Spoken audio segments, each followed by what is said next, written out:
મારું નામ સુરેખા યૌવન મેવાડા, રાજકોટ, વાલ્મીકી સમાજ અગ્રણી.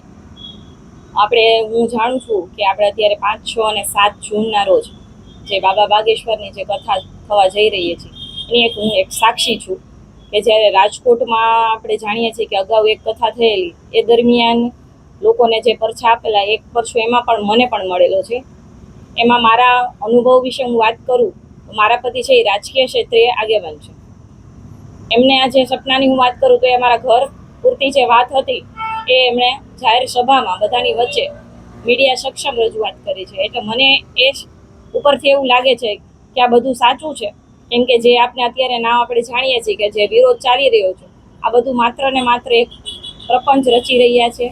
જે બાબા બાગેશ્વરને છે એ ખોટી રીતે બદનામ કરવાના જે રસ્તાઓ એ લોકો અપનાવી રહ્યા છે બધું ખોટું છે.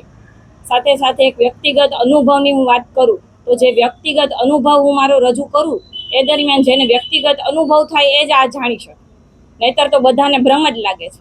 જ્યારે આપણે લાખો પબ્લિકની વચ્ચે જ્યારે મને બોલાવવામાં આવે છે ત્યારે એ મીડિયા વચ્ચે જ થાય છે. કોઈ પર્સનલી કોઈને બોલાવીને કે કોઈની પાસે નામ લખાવીને જે આ બધા અત્યારે અન્ય લોકો વાત કરે છે જે વિરોધીઓ એમ કહે છે કે ભાઈ આ બધું નામ ક્યાંક લખાવવા પડતા હશે, ક્યાંક કોઈ ક્ષેત્ર આગેવાનો હશે એને જણાવવું પડતું, પણ આવું કોઈ પણ રીતે શક્ય નથી. બરાબર. બીજી હું વાત કરું કે અત્યારે આપણે જાણીએ છીએ વિજ્ઞાન શાખા, હું પોતે એક શિક્ષક છું અને હું સામાન્ય શિક્ષક નહીં, હું વિજ્ઞાન શિક્ષક છું. હું વિજ્ઞાન સાથે સંકળાયેલી શિક્ષક છું.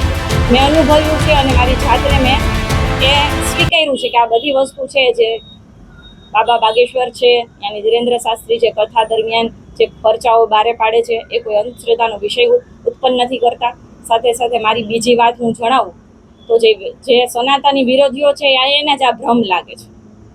બરાબર. સનાતનના જે અપનાવે છે એને સ્વીકારે છે કેમ કે એને અનુભવેલું છે એટલા માટે.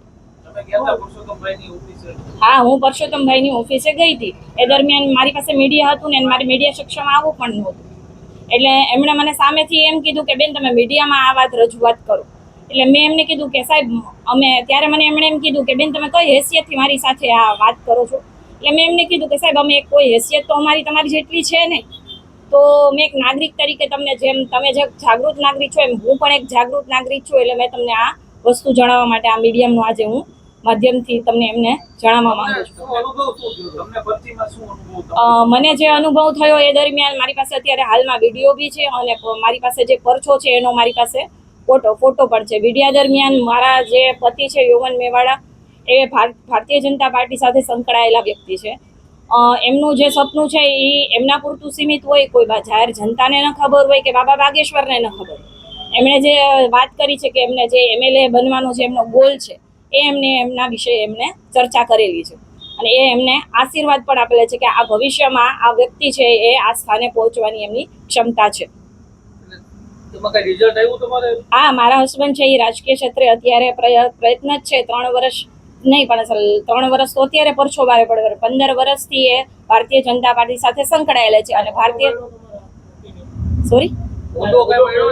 મારા પતિ છે એ ભારતીય જનતા પાર્ટીમાં વિસ્તારક તરીકેની ફરજ બજાવેલી છે ને હાલ નેક્સ્ટ વિધાનસભામાં તે અસરવા વિધાનસભા સાથે પછી બિહાર વિધાનસભા સાથે તેઓ કામ કરીને આવેલા છે.